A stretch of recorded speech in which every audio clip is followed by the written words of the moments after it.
Until you put yourself to work, you're not going to discover who you are.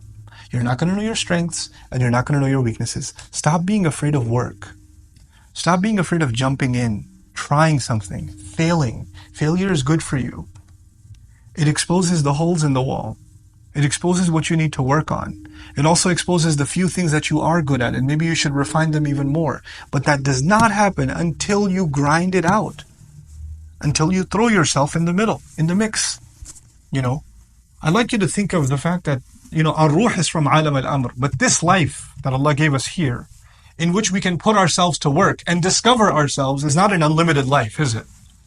So, between coming of age and sleep, and then old age where you pretty much become senile, we don't have a lot of years to figure ourselves out, to put ourselves to work. So don't be afraid to try things.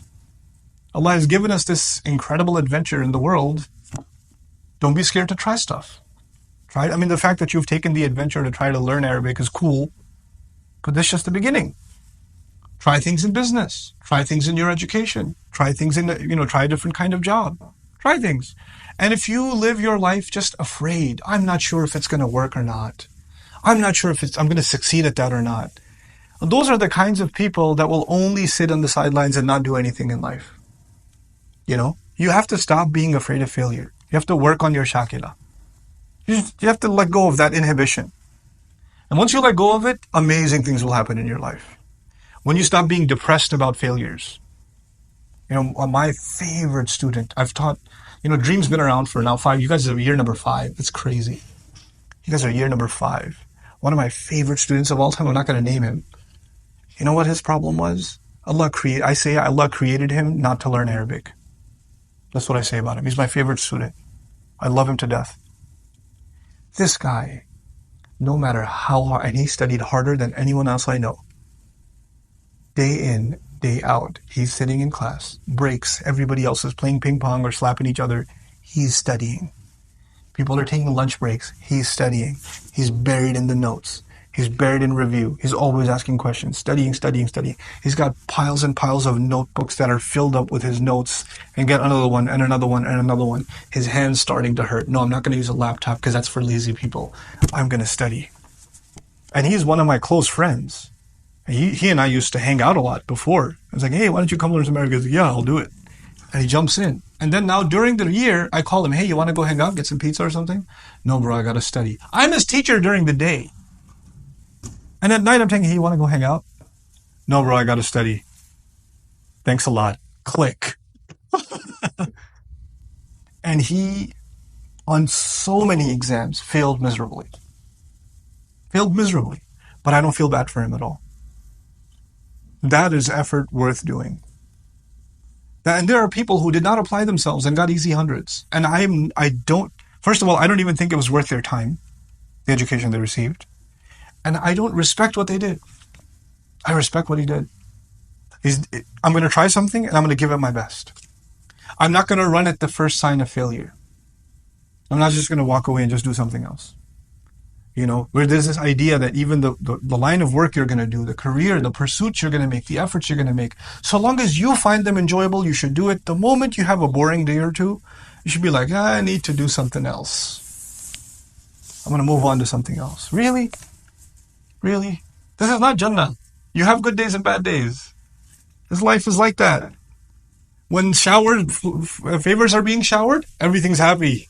I'm perfect. This is the way I need to be. And the moment things don't go your way, kana ya'usa. Become super depressed. I don't know if this is the thing for me. I don't know if I should even be doing this. It happens to students. They fail one test. Or no, not fail. Sorry, got a 95. Astaghfirullah. How will you show your face to your parents? Who will marry you now that you have a 95? I don't know if I should drop out now because it's not even worth it anymore. Are you serious? Grow a spine, grow a thick skin, apply yourself in whatever you do. And this is not just about your studies at the program, at Dream. This is beyond that in life. Have that attitude. Whatever you jump into, really dive in. Dive all in. Yes, seek counsel, but don't over-seek counsel.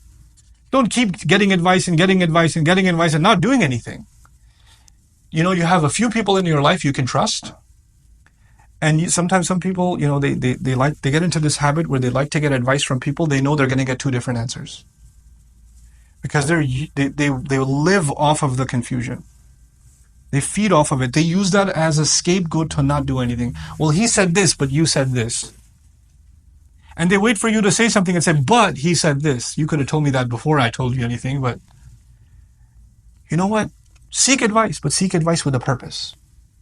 And seek advice with some trust. You shouldn't just ask random people. By the way, if you're seeking contradictory advice from people, you know what that says? That says, first of all, you have no confidence, number one. And number two, it says you don't trust people. You don't trust them. Why are you asking their advice if you want an alternative opinion? You don't have to take everybody's opinion. You don't have to take my opinion or Sheikh Omar Suleiman's opinion or Sheikh Abdul Nasser's opinion or anybody's opinion for that matter. You consider their opinion and you make your own judgment. But once you make your own judgment, فَإِذَا عَزَمْتَ, when you make a decision, فَتَوَكَّلْ عَلَى اللَّهِ, trust Allah and move on with life. Trust Allah. This is how you get to discover yourself. And that's actually a very important lesson in life that Muslims, all of you, have to internalize. And inshallah ta'ala, great things will come for you in life and for the benefit of others in your life if you internalize this. Barakallahu li wa lakum fil Qur'an al-Hakim wa nafa'ani wa iyyakum bil ayat wa dhikr al-Hakim. Wassalamu alaikum wa rahmatullahi wa barakatuh.